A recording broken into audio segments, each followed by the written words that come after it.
The Woman Who Outsmarted the King.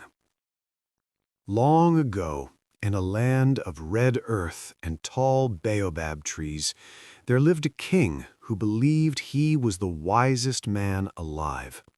He was feared across the kingdom. When he spoke, people clapped. When he judged, people agreed. And when he blamed someone, no one dared to question him. Not because he was always right, but because in that kingdom, disagreeing with the king was dangerous. The villagers had learned that silence was safer than truth. But among them lived a woman who was different. She was not rich. She did not own land or cattle. She wore simple clothes and lived in a small hut near the edge of the village. Yet she possessed something the king did not have. She could think clearly. She had learned that true wisdom does not shout loudly. True wisdom waits patiently. One year, something terrible happened. The rains did not come. The rivers began to shrink. The crops slowly dried under the burning sun. Fear spread through the village like smoke in the wind. The king called everyone to gather in the royal courtyard. Standing beneath a large canopy, he raised his voice and spoke. "The spirits are angry," the king declared. The villagers looked at each other nervously. "You have failed to honor me," he continued. "You have not praised your king enough. That is why the rains have stopped." The crowd lowered their heads. No one wanted to challenge him.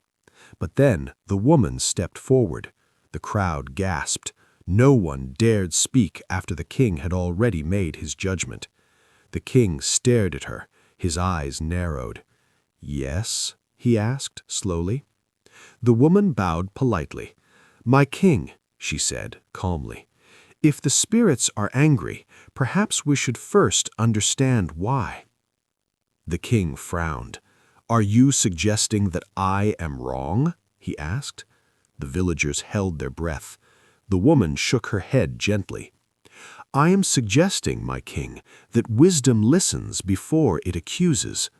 A heavy silence filled the courtyard. No one had ever spoken to the king this way before. The king felt his pride burning inside him. "Very well," he said. "If you believe you are wiser, prove it." He pointed toward the dry river.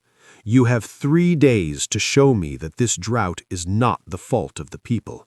And if you fail," the king added coldly, "you will be banished from this kingdom forever." The villagers whispered in shock, but the woman remained calm. "I accept your challenge," she said. For the next 2 days, the woman walked across the land. She spoke with farmers. She examined the wells. She studied the hills surrounding the village. On the 3rd day, she asked the king to gather the villagers again. The king sat on his throne confidently.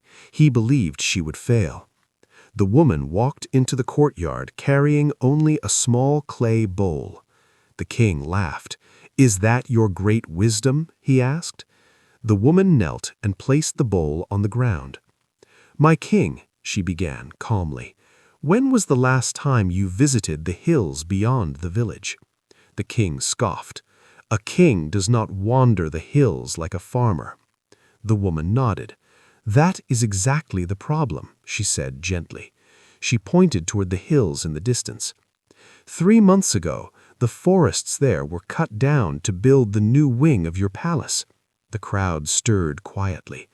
"The trees once held the soil and water," she continued, "but without them, when the early rains came, the water rushed down the bare hills and disappeared." She lifted the bowl and poured dry sand onto the ground. Nothing remained in the earth to feed the wells or rivers. The courtyard fell silent. "The land is thirsty," she said softly, "not because the people angered the spirits, but because the forest was removed." The villagers slowly began to understand. The king felt the weight of their eyes upon him. For the first time in many years, he had no one else to blame. The woman bowed respectfully. "My king," she said calmly, Wisdom does not stand above the land. It listens to the land. The king stood quietly for a long moment. Then, finally, he spoke.